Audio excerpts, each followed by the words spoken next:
beton santralinden bu tarafı yapılmamış. Bu tarafı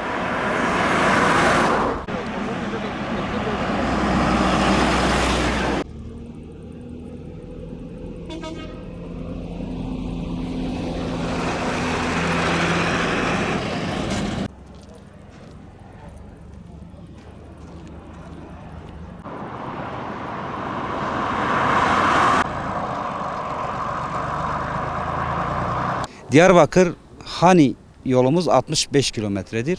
2020 yılında ihalesi yapıldı ve karayolları ihalesini yaptı. Bir çalışma başlattılar. 5 kilometresi asfalt oldu. Daha sonra firma çalışmayı durdurdu. Biz Hüdapar ilçe teşkilatı olarak ziyaret ettik. Bize ödeme yapılmıyor dediler.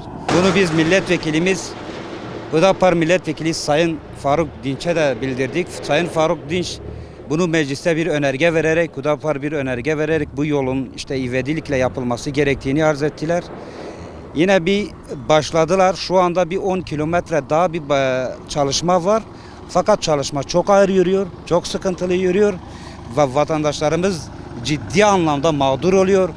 Diyarbakır Han yolunda ciddi kazalar meydana geliyor. Sürekli her sene kazalar oluyor. Birçok vatandaşımız bu kazalarda vefat etti, birçoğu yaralandı. Biz buradan yetkili kişilere sesleniyoruz. Diyarbakır'ın 12 tane milletvekili var. Hiçbirinin birkaç kişi dışında hiçbirinin ismini bilmiyoruz. A ve B partisi fark etmeksizin bu Diyarbakır milletvekilleri ne yapıyor? Başka illerde yapılan yol çalışmalarında bakıyorsunuz ki 1-2 sene içerisinde hemen o yol yapıldı, hizmete açıldı. Ama Diyarbakır Han yolumuz yıllardır bu şekilde ve vatandaşlar mağdur durumda. Biz buradan o milletvekillerine sesleniyoruz. 12 Diyarbakır A'dan Z'ye milletvekillerine sesleniyoruz. Siz mecliste bunu niye gündem etmiyorsunuz? Siz niye bu yolun üzerinde durmuyorsunuz?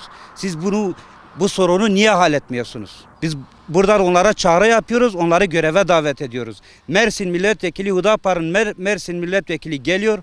Bu yolu kontrol ediyor, mecliste gündem ediyor. Siz Diyarbakır milletvekili olmanıza rağmen siz bu konuyu gündem etmiyorsunuz, uğramıyorsunuz, uğraşmıyorsunuz. Burada siz hangi sus payını alıyorsunuz? Size sus diyenler var ki o sus payını alıp siz susuyorsunuz ve yolu gündem etmiyorsunuz. Biz bu noktada ciddi anlamda Karayolları Bölge Müdürlüğü'nü göreve çağırıyoruz.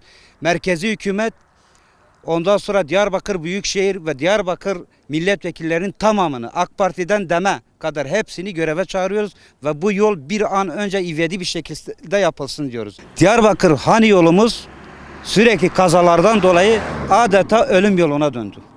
Adeta ölüm yoluna döndü. Her ay, her sene burada vatandaşlarımız vefat ediyor, kazalara kurban gidiyor, yaralanıyor ve buna rağmen hiçbir şekilde bir çalışma yok ve kimse el atmıyor.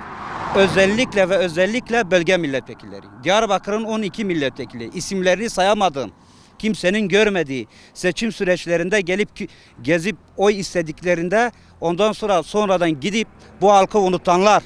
Bu halka da sesleniyorum.